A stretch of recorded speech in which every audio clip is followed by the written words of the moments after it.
अस्सलाम वालेकुम स्टूडेंट्स। आज की वीडियो में हम बात कर रहे हैं कि जो सेकेंड ईयर ज़ूलॉजी में जो सेक्शन सी आता है, लॉन्ग क्वेश्चंस आते हैं नए मॉडल पेपर के हिसाब से, उसमें जो है वो किस तरह से कौन से सवाल की तैयारी करनी है और उसमें से फिर कौन से जो है वो अभी के लिए साल के लिए मोस्ट इम्पॉर्टेंट है। इन दो चीज़ों पे हम बात कर लेंगे, ठीक है। तो जो लॉन्ग क्वेश्चंस अब आ रहे हैं वो पार्ट ए और पार्ट बी होकर आ रहे हैं, यानी कि एक ही सवाल होता है, उसके दो पार्ट हो जाते हैं और उनके मार्क्स भी डिफरेंट हैं। एक 5 नंबर का, एक 4 नंबर का है। तो फिर उसी हिसाब से जो 5 नंबर का सवाल है वो थोड़ा सा बड़ा होगा और जो 4 नंबर का आ रहा है वो थोड़ा सा छोटा होगा। लेकिन एक ये चीज़ है कि जो पार्ट ए आ रहा है उसी से रिलेटेड, यानी अगर फॉर एग्जांपल चैप्टर 1 से पार्ट ए आया है तो उसी से रिलेटेड पार्ट बी भी चैप्टर 1 के ही किसी टॉपिक से आ रहा है। तो हम इस हिसाब से आपको गाइड करेंगे कि किस तरह से जो है वो पार्ट ए में कौन से इंपॉर्टेंट सवाल लगते हैं, आपको कौन से सवाल आपने प्रिपेयर करने हैं और फिर उन्हीं से रिलेटेड, उसी चैप्टर से रिलेटेड कौन से ऐसे टॉपिक्स हैं जो पार्ट बी में भी लग सकते हैं। और थोड़ा सा पास्ट पेपर से भी मैंने उनको जो है वो टैली किया है कि वो इम्पॉर्टेंट है, हो सकता है वो आ जाए। तो स्टार्ट करते हैं। पहले पार्ट ए के बारे में मैं आपको बता देती हूँ कि उसमें कौन कौन से सवाल आपने प्रिपेयर करना है, ठीक है। ये हो जाएंगे टोटल, मैंने आपको बताने हैं कोई 16 से 17 सवाल हैं जो मैं आपको टोटल बताऊँगी जो आपने प्रिपेयर करना है। उसमें से फिर मैं आपको बता दूँगी कोई 8 सवाल जो कि आपने उनको, वो उन लोगों के लिए हो जाएंगे वो 8 सवाल जिन्होंने सिर्फ इंपॉर्टेंट देखने के लिए वीडियो देख रहे हैं कि भाई बता दो कौन से इंपॉर्टेंट सवाल हैं, डायरेक्ट लंपी नहीं करो। तो उनके लिए फिर वो 8 सवाल हो जाएंगे कि भाई सिर्फ इंपॉर्टेंट है वो तो आप लाजमी करके जाएँ। और उन 17 में से 8 सवाल फिर उन लोगों के लिए इंपॉर्टेंट हो गए और जो लोग पूरी तैयारी करके जाते हैं, अच्छी तैयारी करके जाते हैं और जिनको एंड में रिवाइज़ करना होता है, पेपर से 1-2 दिन पहले कुछ चीज़ें रिवाइज़ भी करनी होती है। जाहिर सी बात है, जब हम याद करके जाते हैं तो याद तो हम बहुत कुछ कर लेते हैं, लेकिन सारा एक साथ याद भी तो नहीं रहता, हमें उसको बार बार रिवाइज़ भी करना पड़ता है। एंड में कुछ सवाल को इम्पोर्टेंस दे के, प्रेफरेंस दे के उनको रिवाइज़ करना पड़ता है। तो वो कौन से सवाल होंगे जिनको प्रेफरेंस दे के आपको रिवाइज़ करना होगा, ये भी मैं आपको बता दूँगी। तो विदाउट एनी डिले स्टार्ट करते हैं। हमारे पास पार्ट ए के लिए यानी 5 नंबर के सवाल के लिए चैप्टर वाइज मैंने यहाँ पे लिख दिया कि कौन कौन से सवाल करने हैं। तो हमारे पास पहला सवाल वो है हमारे पास नेफ्रॉन का रेगुलेटरी फंक्शन वाला सवाल और उसकी डायग्राम से रिलेटेड वाला सवाल, ये कर लेना है आपने। और एक और सवाल है जिसको मैंने इसी सवाल में काउंट करे, लेकिन ये उसमें थोड़ा सा डिफरेंट होगा कि ह्यूमन एक्सक्रीटरी सिस्टम, यानी कि चैप्टर 1 में से जो सबसे इंपॉर्टेंट टॉपिक या जो आपने प्रिपेयर करना है लॉन्ग क्वेश्चंस के लिए वो हो जाएगा किडनी वाला टॉपिक। किडनी वाला पूरा किडनी का स्ट्रक्चर, उसकी सारी डिटेल वाला सवाल और उसके बाद फिर रेगुलेटरी फंक्शन वाला सवाल जो कि वैसे अलग आता है कि ह्यूमन किडनी वाला अलग आता है और नेफ्रॉन वाला अलग आता है। नेफ्रॉन यानी रेगुलेटरी फंक्शन वाला सवाल अलग आता है। आपने ये लाजमी करना है, ये भी करना है, यानी ये वाला टॉपिक आपने पूरा प्रिपेयर कर लेना है, कहने का मतलब ये है, ठीक है। उसके बाद दूसरा सवाल है कि जो एक्सक्रीशन वाला टॉपिक था प्लेनेरिया, अर्थवॉर्म और कॉकरोच के अंदर, इसकी प्रिपरेशन कर लेनी है। और उसके अलावा फिर यहाँ पे जो थर्मो रेगुलेशन एंड मैमल्स है, ये 3 टॉपिक आपने लॉन्ग के लिए प्रिपेयर कर लेना है चैप्टर 1 से। उसके बाद चैप्टर 2 से हमारे पास आ जाएगा जो स्केलेटल मसल वाला टॉपिक है, उसका स्ट्रक्चर, उसका मैकेनिज्म ऑफ कॉन्ट्रैक्शन, ये पूरा आपने प्रिपेयर कर लेना है लॉन्ग सवाल के लिए, आपको पूरा आना चाहिए। दूसरा जो लोकोमोशन वाला टॉपिक है, इसमें से भी जेलीफिश, स्टारफिश और अर्थवॉर्म का आपने इसकी तैयारी कर लेनी है। उसके बाद चैप्टर 3 से हमारे पास जो ब्रेन का टॉपिक है, structure function of different parts of brain, या फिर जो central nervous system in man वाला टॉपिक है, ये आपने पूरा प्रिपेयर कर लिया लॉन्ग के लिए, यानी इसकी तैयारी कर ली। और फिर उसके बाद जो एक्शन पोटेंशियल वाला टॉपिक है वो पूरा आपने चैप्टर 3 से प्रिपेयर करना है। इसके अलावा जो बिहेवियर, व्हाट इज़ बिहेवियर और लर्निंग बिहेवियर वाला टॉपिक, ये आपने इसकी तैयारी करनी है। और उसके बाद फिर जो मैमेलियन एंडोक्राइन सिस्टम है, इसकी तैयारी करनी है। ये होगा 4 सवाल चैप्टर 3 से। फिर चैप्टर 4 से 1 and the most important topic female reproductive system और उसकी मेंस्ट्रुअल साइकिल, ये वाला तो आप लाजमी कर लें, पक्का। उसके बाद फिर उसके अलावा दूसरा हो जाता है गेमेटोजेनेसिस वाला टॉपिक, चैप्टर 4 से लॉन्ग में आ सकता है। फिर चैप्टर 5 से जो है वो एक ही सवाल है गैस्ट्रुलेशन वाला, और gastrulation up to formation of germinal layers, ये वाला सवाल आपने इससे बस एक सवाल कर लेना है। और चैप्टर 9 से हमारे पास आ जाता है जीन थेरेपी वाला सवाल, जिसमें SCID और सिस्टिक फाइब्रोसिस की ट्रीटमेंट इससे बता दी। और इसमें जो है वो और करके ये कुछ डेफिनेशन भी पूछे जैसे यूनिफैक्टोरियल, मल्टीफैक्टोरियल, तो ये छोटी चीज़ें साथ करते हुए ही इसकी तैयारी करनी। जैसे इसमें भी मेंस्ट्रुअल साइकिल की डायग्राम, ओवेरियन साइकिल की डायग्राम, इसका डिफरेंस ऑस्ट्रियस साइकिल से ओवेरियन साइकिल का डिफरेंस, इस तरह की चीज़ें करते हुए आपने इसकी तैयारी करनी है लॉन्ग की। उसके अलावा फिर चैप्टर 9 से जो दूसरा इंपॉर्टेंट लॉन्ग है वो है बायोटेक्नोलॉजी की डेफिनेशन और रिकॉम्बिनेंट DNA टेक्नोलॉजी वाला जो पूरा लॉन्ग आता है डायग्राम के साथ, वो आपने कर लेना है। फिर लास्ट में चैप्टर 10 में से ऑर्गेनिक एवोल्यूशन में जो 2 थ्योरी थी, एक लेमार्क्स की थ्योरी और एक डार्विन की थ्योरी, ये दोनों तैयारी आपने इसको याद करना है, ठीक है, इसकी तैयारी करनी है यानी। और चैप्टर 13 मैं वैसे इग्नोर करने वाली थी, लेकिन मैंने कहा फिर भी बता ही देती हूँ। अगर बहुत टाइम अगर आपने करा हुआ है पहले से और सिर्फ रिवाइज़ करने बैठ रहे हैं तो आप इसको भी एक दफ़ा देख ही लीजिएगा, पॉल्यूशन वाला, एयर पॉल्यूशन वाला। बाकी जो अभी बच्चे तैयारी करने बैठ रहे हैं उनको मैं कहूँगी कि चैप्टर 13 का लॉन्ग अटैम्प्ट करने की कोई ज़रूरत नहीं है, उसकी लॉन्ग की करने की ज़रूरत नहीं है, आप उसकी शॉर्ट में तैयारी अच्छे से करेंगे, MCQs के लिए उसकी तैयारी अच्छे से करेंगे। तो ये हो गए वो टोटल 16 से 17 सवाल जो आपने प्रिपेयर करना है। अब मैं बता देती हूँ कि इसमें से मोस्ट इंपॉर्टेंट कौन से हैं जिनको प्रायोरिटाइज़ करना है। उसमें आपके पास आ जाएंगे 2018 और 2019 के जो सवाल हैं पास्ट पेपर के, उनकी आपने पक्की तैयारी कर लेनी है। उनको आपने अच्छे से एंड में उनको ही रिवाइज़ करके जाना है, जिसमें हमारे पास ये वाला सवाल आ जाता है, ठीक है, ये रिवाइज़ करके जाएंगे आप, ये वाला रिवाइज़ करके जाएंगे, ये वाला पूरा टॉपिक रिवाइज़ करके जाएंगे, ये रिवाइज़ करके जाएंगे चैप्टर 3 से, ठीक है, मैं यहाँ पे मार्क कर रही हूँ, आप देखते जाएं। ये वाला हो गया, उसके बाद फिर आप ये वाला करके जाएंगे और ये वाला भी कर ही लीजिएगा, मेरी एडवाइस है, मुझे लगता है शायद ये आ जाए, वैसे ये है नहीं 18 या 19 का सवाल। खैर ये तो लाजमी करके जाना है, डबल टिक कर रही हूँ मैं, ये वाला टॉपिक पूरा लाजमी करके जाना है। और इसके अलावा हमारे पास ये वाला कर लीजिएगा। अच्छा ये भी 19 का है और मॉडल पेपर का है, तो इसको भी एक नज़र देख लीजिएगा रिवाइज़ करने में, या इसको भी कर लीजिएगा। और यहाँ पे भी 2018 का एक सवाल है, ये भी करना है, ठीक है। तो यानी कि जो ये थे वो सवाल टोटल, अच्छा मैंने 8 बोले थे, थोड़े से ज़्यादा ही हो गए हैं 8 से। तो हमारा फोकस क्या है, हमारा फोकस है 2018 के और 2019 के लॉन्ग क्वेश्चंस, मॉडल पेपर के लॉन्ग क्वेश्चन, इन 3 को आपने सबसे ऊपर रखना है, इन्हीं 3 को आपने एंड टाइम पे रिवाइज़ करके जाना है। और जो लोग मोस्ट इंपॉर्टेंट की तलाश में थे इस वीडियो में, उनके लिए यही सवाल मोस्ट इंपॉर्टेंट है, इनको लाजमी कर लें, इंशाल्लाह इससे पेपर लग ही जाएगा, 2 सवाल तो निकल ही जाएंगे आपके इंशाल्लाह।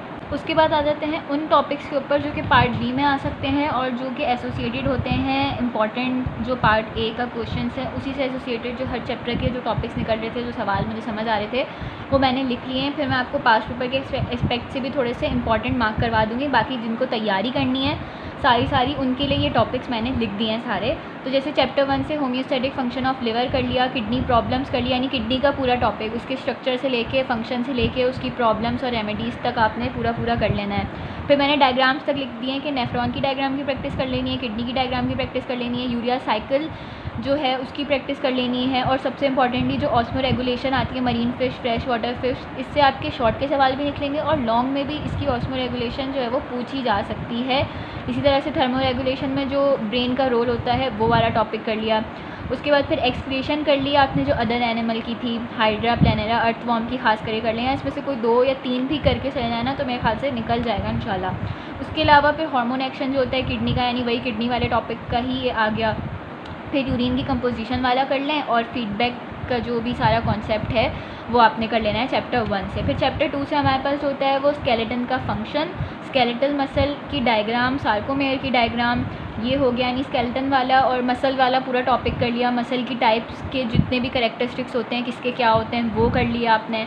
उसके अलावा फिर ये जो डिस्क्लिप हो गई, अर्थराइटिस, शियाटिका, स्पॉन्डाइलोसिस, ये भी आ जाती है। बोन कार्टिलेज का डिफरेंस आपको कर लेना है। टाइप्स ऑफ स्केलेटन कर लें जिसमें हाइड्रोस्टेटिक और एक्सोस्केलेटन लाजमी कर लीजिएगा। लोकोमोशन वाला आप छोड़ भी सकते हैं, मैंने ऐसे ही लिख दिया। तो बाकी mechanism of skeletal muscle contraction ये तो आपने करना ही है, तो मैं लॉन्ग में ही बता चुकी हूँ। फिर चैप्टर 3 में हमारे पास न्यूरॉन की टाइप्स और उसकी डायग्राम करके चले जाएगा। एक्शन पोटेंशियल और रेस्टिंग मेम्ब्रेन पोटेंशियल की डायग्राम भी कर लें, हो सकता है ये भी पूछी जा सकती है। रिफ्लेक्स एक्शन वाला टॉपिक कर लिया, सिंपैथेटिक पैरासिम्पैथेटिक नर्वस सिस्टम, उसकी डिफरेंसेस ये आपने कर ली लाजमी। रिसेप्टर की टाइप्स ऑफ रिसेप्टर ये कर लिया। हार्मोन का एक्शन कर लिया। और जो पिट्यूटरी ग्लैंड और पेनक्रियास और थायराइड, ये 3 मैंने मोस्ट इंपॉर्टेंट लिख दिए हैं। कोशिश कर लें कि वो लॉन्ग वाला जो मैंने बताया था मैमेलियन एंडोक्राइन सिस्टम, उसमें वैसे भी ये सारे ग्लैंड्स हो ही रहे थे और शॉर्ट में भी, और अगर पार्ट बी में भी कोई अलग से भी पूछ सकते हैं। खैर उसके अलावा फिर नर्वस डिसऑर्डर्स हो गई, वो कर ली। इसमें एपिलेप्सी और Parkinson disease most important, peripheral nervous system, central nervous system, दोनों की डेफिनेशन और डिफरेंसेस ये कर लिया आपने। उसके अलावा चैप्टर 4 में मेल और फीमेल रिप्रोडक्टिव ऑर्गन की डायग्राम लाजमी कर लें।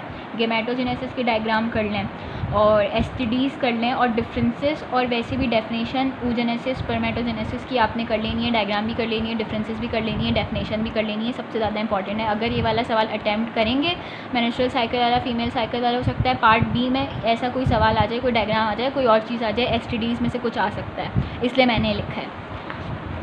उसके अलावा जो है वो नोट ऑन जेनेटिक मोनोटनी ये वाला कर लिया आपने, और ऑस्ट्रियस साइकिल और ओवेरियन साइकिल वाला टॉपिक चैप्टर 4 से ये कर लेंगे। फिर चैप्टर 5 से जेरेंटोलॉजी और एजिंग और उसकी कॉजेज़ वाला टॉपिक कर लीजिएगा। ये चाहे तो छोड़ भी सकते हैं, एम्ब्रियोनिक इंडक्शन और सेल डिफ्रेंसिएशन मैंने इसलिए लिख दिया, प्रिपेयर कर लें, जिन्होंने प्रिपेयर कर रहे थे या जिन्होंने रिवाइज़ करना है वो कर लें। और बाकी ये कि एबनॉर्मल डेवलपमेंट वाला लाजमी कर लीजिएगा, और ब्लास्टुला ग्रेस्टुला वगैरह का आपको पता होना चाहिए, डेफिनेशन डिफरेंसेस वाली बातें। चैप्टर 9 में से डीएनए फिंगरप्रिंटिंग मॉडल पेपर में आया हुआ था, तो ये वाला लाजमी कर लिया।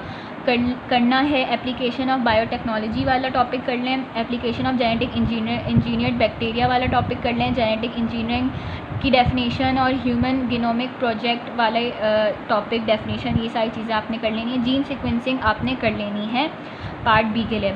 फिर चैप्टर 13 में से हमारे पास जो डिजीज़ और ट्रांसमिशन थी वो कर लेना है, जो बहुत बड़ा सा जो टेबल दिया हुआ है एंड में बुक में, उसमें से वायरल और इन्फेक्शियस डिजीज़ को आपने प्रायोरिटाइज़ करना है, इसको कर लेना है लाजमी, एज एन इम्पॉर्टेंट बता रही हूँ। शॉर्ट नोट में acid rain, green house effect, ozone layer ये कर लिया, यूट्रोफिकेशन वाला टॉपिक कर लिया, और रीनेबल और नॉन रीनेबल रिसोर्सेज वाली चीज़ कर ली।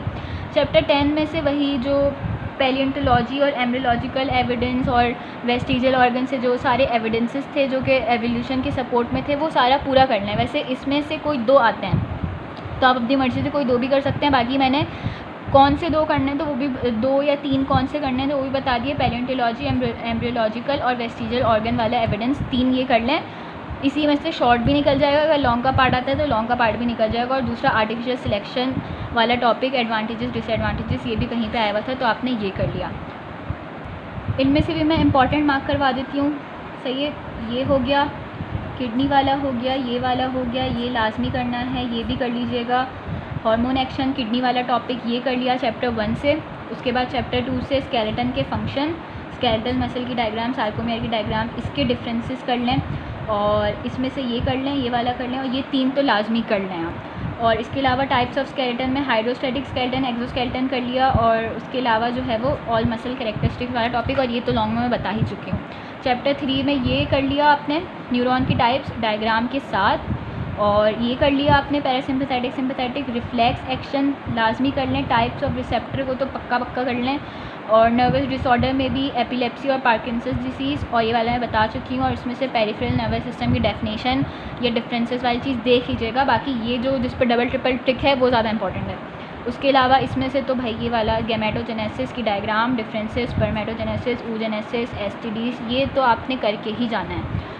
फिर आ जाते हैं इस पर एजिंग वाला टॉपिक और इसकी कॉजेज़ वाला टॉपिक और एबनॉर्मल डेवलपमेंट वाला टॉपिक, ये 2 तो लाजमी करना है। फिर उसके बाद डीएनए फिंगरप्रिंटिंग वाला टॉपिक, ह्यूमन जीनोम प्रोजेक्ट वाला, जीन सीक्वेंसिंग, और ये वाला जेनेटिक इंजीनियरिंग बैक्टीरिया की एप्लीकेशन वाला टॉपिक आपने कर लेना है। फिर उसके अलावा वायरल डिजीज़ और इन्फेक्शियस डिजीज़ वाला और उसकी ट्रांसमिशन वाला टॉपिक कर लेना है। और नोट में एसिड रेन के ऊपर और ओजोन लेयर के ऊपर ये 2 नोट आप करके चले जाएंगे, और रीनेबल और नॉन रीनेबल रिसोर्सेज आप शॉर्ट में भी कर रहे हैं तो उसको भी देख लीजिएगा। उसके अलावा इसमें से यही वाली चीज़ के वेस्टिजियल ऑर्गन वाली एविडेंस ये कर लेनी है, और कोई सी भी अपनी मर्ज़ी से, वैसे 2, और यहाँ पे 3 इंपॉर्टेंट मैं बता ही चुकी हूँ।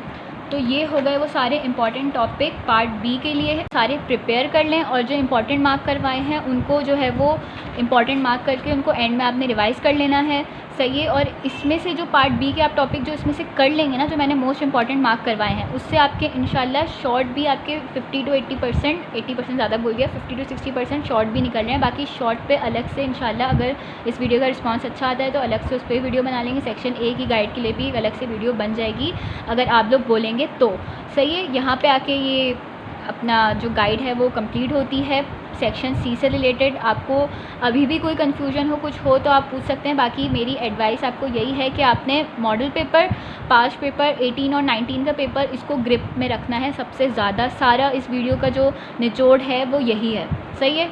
All the best for your board exams, thank you.